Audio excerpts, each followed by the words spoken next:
Hello everyone. Good morning.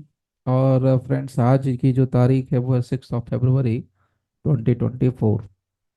और अभी जो है सुबह के बजे हैं 6:42। और फ्रेंड्स, आज मैं आप लोगों के साथ पटना हाई कोर्ट का एक रीसेंट एक जजमेंट मैं आपके साथ शेयर करने जा रहा हूँ। ये अपने आप में कहा जा सकता है कि एक लैंडमार्क जजमेंट है। और ख़ास करके बिहार के अंदर जितने भी लोग जो कि एक्साइज एक्ट यानी शराब की वजह से, यानी सिंपल भाषा में अगर लोगों की भाषा में, बोलचाल की भाषा में कही जाए, तो शराब वाले एक्ट की वजह से, शराब वाले कानून या शराबबंदी वाले कानून की वजह से जो बहुत परेशान हो रहे हैं, पुलिस अथॉरिटी या जो डी डिस्ट्रिक्ट मजिस्ट्रेट साहब जिनकी गाड़ियां उठवा लेते हैं या जब्त हो जाती है जिनकी गाड़ियां, उसके लिए ये बहुत बड़ा शानदार जजमेंट है। पुलिस ऑफिसर्स और खास करके जो सीनियर अथॉरिटीज़ हैं उनके लिए ये बहुत बड़ा सबक है, क्योंकि यहाँ पर इस केस के अंदर ऑनरेबल पटना हाई कोर्ट ने 1 लाख रुपए का कॉम्पनसेशन अवार्ड कर दिया है। तो चलिए मैं मुद्दे की बात करता हूँ, आपको दिखाता हूँ कि कौन सा वो केस है और उस केस के जजमेंट में क्या कहा गया है। पहले मैं आपको शेयर कर देता हूँ कुछ इंपॉर्टेंट फैक्ट्स। देखिए, मैं आपको पहले बता दूं कि ये 16 पेजेज का ये जजमेंट है। ये 16 पन्ने का जजमेंट है और इसमें जो पिटिशनर हैं वो हैं विनीत कुमार और ये वर्सेस स्टेट ऑफ बिहार। इसमें किनको किनको पार्टी बनाया गया, तो पिटिशनर में रिस्पोंडेंट में state of Bihar, DM come collector Saharsa, superintendent of excise Saharsa, इसके अलावा सुपरिटेंडेंट ऑफ पुलिस सहरसा यानी एसपी पुलिस, सहरसा के एसपी हैं। उसके अलावा एक सुपरिटेंडेंट हैं यहाँ सहरसा के एक्साइज वाले। इसके अलावा जो एसएचओ हैं वो officer in charge police station Saharsa. Now see, अब इस केस की कहानी थोड़ा सा मैं आपको शॉर्ट में बता देता हूँ, अब बड़े आराम से आप समझ लेंगे। देखिए, जो घटना बताई जा रही है, घटना की तारीख ऐसे यहाँ पर एज यूजुअल नहीं है, क्लियरली मेंशन है, बट इतना है कि यहाँ पर पैरा नंबर 2 में है, आपको मैं शेयर कर देता हूँ कि सो कॉल्ड जो पिटिशनर है विनीत कुमार, वो गाड़ी चला रहे थे, अपनी कोई मोटरसाइकिल चला रहे थे। और पुलिस वालों ने संदेह के आधार पर, शक के आधार पर उनकी गाड़ी को रोका। और जब उनकी तलाशी ली गई तो 180 ml जो इंडियन मेड फॉरेन लीकर यानी शराब उनके पास उनके पैंट से बरामद हुई। ठीक है। नाउ, बाद में उनकी जो गाड़ी थी, सो कॉल्ड विनीत कुमार जो पिटिशनर है उसकी जो गाड़ी थी, उसकी गाड़ी के लिए यहाँ पर सीज कर ली गई और एक एफआईआर रजिस्टर किया गया, Saharsa PS case number so and so. And ये जो केस होता है रजिस्टर, मैं आपको बता दूं, केस रजिस्टर हो रहा है 2017 में, यानी 2017 का ये केस है। आप सोच सकते हैं कितने समय लगे, खैर 2017 का ये केस है और ये केस रजिस्टर हो रहा है 26/9/2017 को। ठीक है, 26/9/2017 को, यानी कि फर्स्ट लाइन में नहीं थी, यहाँ पर नीचे है। उसके बाद एक कॉन्फिस्केशन केस यानी जब्ती वाली जो केस है वो शुरू होती है। केस नंबर है, कॉन्फिस्केशन केस नंबर है 102/2018 और 19। ये इनिशिएट की जाती है डिस्ट्रिक्ट मजिस्ट्रेट साहब की तरफ से या कलेक्टर साहब की तरफ से, सहरसा के कलेक्टर साहब की तरफ से। और इनके ऑर्डर के तहत, यानी कि डीएम साहब कम कलेक्टर साहब या कलेक्टर कम डीएम साहब के आदेश से ये पिटिशनर जो विनीत कुमार है उनके मोटरसाइकिल को जब्त कर लिया जाता है। ठीक है। शुरुआत में तो कुछ समय के लिए इनके ऑर्डर को, इनको इनकी मोटरसाइकिल को रिलीज कर दिया जाता है, बट बाद में फिर से एक आदेश आता है 14/8/2021 को, जिसके तहत इनके मोटरसाइकिल को फिर से जब्त कर लिया जाता है। जब इनकी मोटरसाइकिल को जब्त कर लिया जाता है तब क्या है प्रोसेस, सब देखिए, जिन लोगों को पता है बहुत अच्छी बात है, जो बडिंग लॉयर्स हैं, जो खास करके बिहार में प्रैक्टिस करते हैं अलग अलग डिस्ट्रिक्ट के अंदर, 38 जिले हैं, 38 जिलों में कहीं भी, तो उनके लिए मैं थोड़ा इन्फॉर्मेशन दे रहा हूँ, बिल्कुल शुरुआती जो कैंडिडेट्स हैं उनके लिए। अगर कभी भी ऐसे कॉन्फिस्केशन का मैटर आता है, यानी गाड़ी जब्त कर ली जाती है, गाड़ी उठा ली जाती है, तो आदेश किसका चलता है, डिस्ट्रिक्ट मजिस्ट्रेट का। जो इनिशियल स्टेज पहला आदेश जो होगा वो डीएम साहब का होगा, यानी सबसे पहले डीएम साहब आदेश कर रहे हैं। उसके खिलाफ अगर हम बात करें अपील कहाँ होगी, तो अपीलेट अथॉरिटी यहाँ पर बैठती है पटना के अंदर, जो होगी है एक्साइज कमिश्नर। ठीक है, अपील अथॉरिटी अथॉरिटी जो कि एक्साइज कमिश्नर है शराब वाले मामले में। इसके अलावा जब उनके ऑर्डर के खिलाफ भी अगर फर्दर अपील में जानी होती है तो उसके लिए एक्साइज रिवीजन होता है, and that is additional chief secretary Patna. इसके बाद कहानी खत्म है, इसके बाद सीधा हाई कोर्ट। ठीक है। सो यहाँ पर क्या होता है कि तीनों अथॉरिटीज ने अपने अपने लेवल से, यानी कि देखिए, पहले तो डीएम साहब ने कहा कि भैया इसकी गाड़ी जब्त करा लो, तो गाड़ी जब्त हो गई। उसके बाद ये अपील में गया, तो अपील में भी एक्साइज कमिश्नर ने भी अपील में हेल्ड कर दिया, कि अपहेल्ड किया कि जो डिस्ट्रिक्ट मजिस्ट्रेट का ऑर्डर था वही सही था।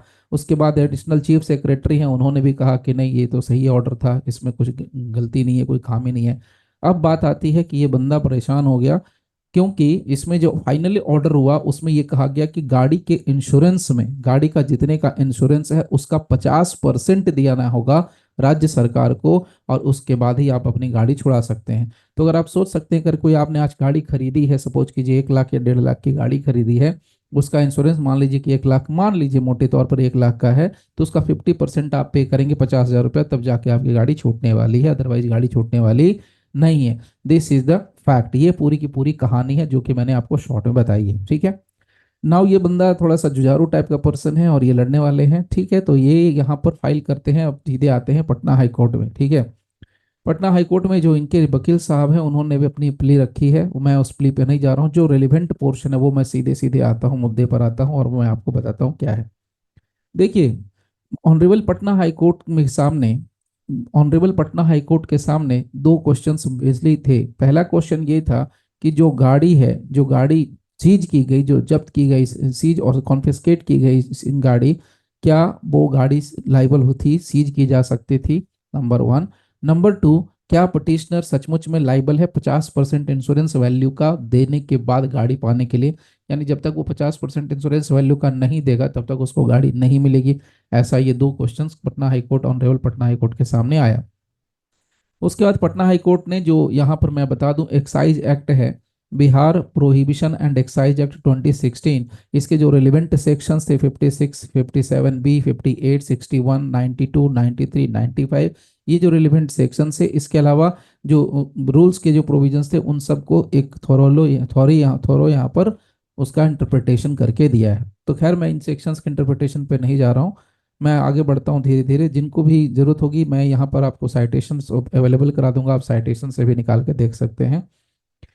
नाउ, तो यहाँ जो रेलिवेंट पोर्शन है, जो रेलिवेंट पैरा है, उसकी बात मैं करता हूँ। मैं सीधे यहाँ पर आता हूँ, आप लोगों के साथ रेलिवेंट पैरा ही मैं आपको शो करता हूँ। सी, देखिए, यहाँ पर एक बड़ा इंटरेस्टिंग सा पैरा शुरू होता है। यहाँ पर बड़ी इंपॉर्टेंट बात कही गई पैरा नंबर 17 में, ठीक है।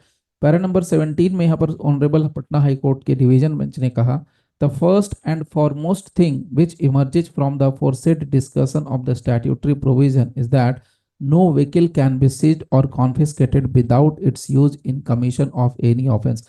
बड़ा शानदार मामला है, समझने की कोशिश करेंगे। जो लोग खास करके न्यू लॉयर्स हैं उनके लिए बता रहा हूँ, या जो इस फील्ड में जाके अपना प्रैक्टिस करना चाहते हैं उनके लिए। इन्होंने बहुत शानदार बात ये कही कि जो शराब जो बरामद हुई है वो पिटिशनर के पैंट से बरामद हुई है।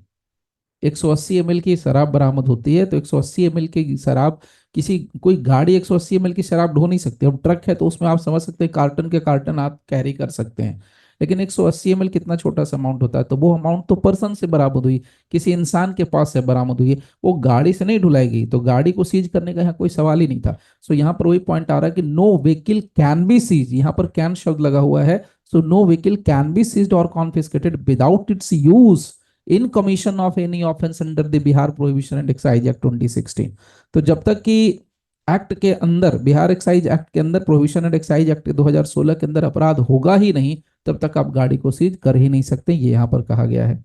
इसके अलावा इसी एक्ट का सेक्शन 30 है, उसका भी यहाँ पर ऑनरेबल पटना हाई कोर्ट ने जिक्र किया है। अब सुनिए, बड़ा इंटरेस्टिंग सा फैक्ट आता है। पटना हाई कोर्ट ने अपनी बात को सपोर्ट करने के लिए ऑनरेबल केरला हाई कोर्ट के कुछ जजमेंट का सहारा भी लिया है, वो भी मैं यहाँ पर शेयर कर रहा हूँ। देखिए, एक केस आता है Bilson CC versus state of Kerala 2022 का, ये केस है जिसमें केरला हाई कोर्ट ने यूज शब्द का पूरा बखूबी क्या क्या है, इंटरप्रिटेशन किया है यूज शब्द का। तो यूज शब्द का क्या मतलब है, यहाँ पर देखिए। यहाँ पर जो केरला वाला जो केस है, विल्सन सीसी का जो केस है, विल्सन का जो केस है, उस केस में केरला हाई कोर्ट ने ये देखा था कि 0.06 ग्राम, 0.06 ग्राम कितना छोटा अमाउंट हो सकता है, यू कैन इमेजिन। इतना छोटा अमाउंट है, कोई पर्सन है जो कि रिकवर उसके पास से बरामद हुई, और वहां पर की सो कॉल्ड वहां की पुलिस ने क्या कर लिया कि उसको, उसकी गाड़ी को सीज कर लिया। तब वहां के ऑनरेबल केरला हाई कोर्ट ने भी इस बात में कहा था कि व्हीकल, यहाँ पर किलर कहा था, it could not be said that a vehicle was used for convenience of the contraband and the vehicle is subject to confiscation. मतलब इतना छोटा अमाउंट 0.006 ग्राम क्या होता है, कुछ नहीं होता है। तो 0.06 ग्राम की चीज के लिए कोई गाड़ी का इस्तेमाल नहीं किया जा सकता, वो पर्सन का इस्तेमाल किया जाता है। पर्सन को आप कर सकते हैं जो करना है उसके खिलाफ, आप गाड़ी को सीज नहीं कर सकते, गाड़ी को कॉन्फिस्केट नहीं कर सकते। उसी तरह से एक और केस आता है, स्टेट ऑफ केरला का ही केस है। केरला हाईकोर्ट ने डिसाइड किया है, तौसीफ अहमद बेंगरे, और ये स्टेट ऑफ केरला, ये 2018 का रिपोर्टेड केस है। इस केस में क्या है, 40 ग्राम गांजा, फिर से रिपीट कर रहा हूँ, 40 ग्राम गांजा रिकवर्ड होता है उस पर्सन के पास से। अब उसकी भी गाड़ी सीज कर ली जाती है। अब सोच सकते हैं 40 ग्राम गांजा और गाड़ी कहाँ पर मतलब गाड़ी पर 40 ग्राम गांजा कोई लेके तो जा नहीं सकता, और लेके क्या जाएगा, तो वो तो पर्सन ही कैरी कर रहा है। तो यहां पर ये कहा गया कि आप गाड़ी का इस्तेमाल, गाड़ी का यूज किसके लिए कर रहे हैं? क्या आप 40 ग्राम गांजा को ढोने के लिए गाड़ी का इस्तेमाल कर रहे हैं? That is the point. या यहाँ पर जो अपना केस इन हैंड है, जिस केस की हम बात कर रहे हैं, विनीत कुमार पिटिशनर की जो बात कर रहे हैं, उसमें 180 ml शराब ले जाने के लिए उसने गाड़ी का इस्तेमाल किया? The answer is no. ये पॉइंट यहाँ पर आया है। इसके अलावा पटना हाईकोर्ट ने एक बड़ा एक शानदार पॉइंट रखा है पैरा नंबर 19 में, जो कि हर एक एडवोकेट्स जो कि यहाँ पर प्रैक्टिस करते हैं उनको इसके बारे में बिल्कुल जानकारी होनी चाहिए, वो मैं यहाँ पर जरूर मेंशन करूंगा। ना उसे यहाँ पर बिहार गवर्नमेंट ने एक लेटर जारी किया था 2020 में, उसका डेट है 7/2 यानी 7 फरवरी 2020, और जिसका लेटर नंबर यहाँ पर आपके सामने शो हो रहा है। ये लेटर जो है किसने लिखा था, तो ये देखिए बहुत क्लियर है, the letter has been written by additional chief secretary home department cum prohibition excise and registration department to all district collectors. So additional chief secretary का 2020 का लेटर है, और 2020 अभी हम लोग कहाँ चल रहे हैं, 24 में। हम लोग अभी 6 फरवरी को चल रहे हैं, कल 7 यानी 4 साल हो जाएंगे उस लेटर को, ठीक है, कल की डेट में 4 साल हो जाएगा।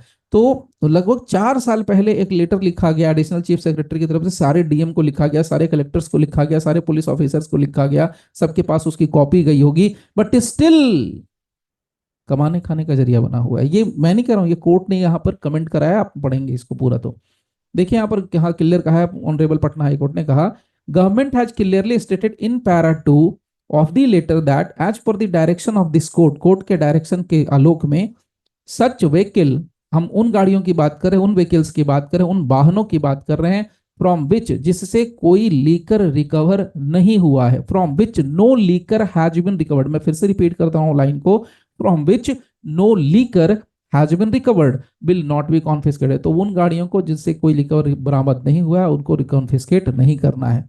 इसके अलावा पैरा नंबर 3 उसी चिट्ठी का उसी चिट्ठी को कंटिन्यू करते हैं और कहते हैं कि the government has stated that the vehicle was being driven by the driver in, बड़ा इंटरेस्टिंग पॉइंट है।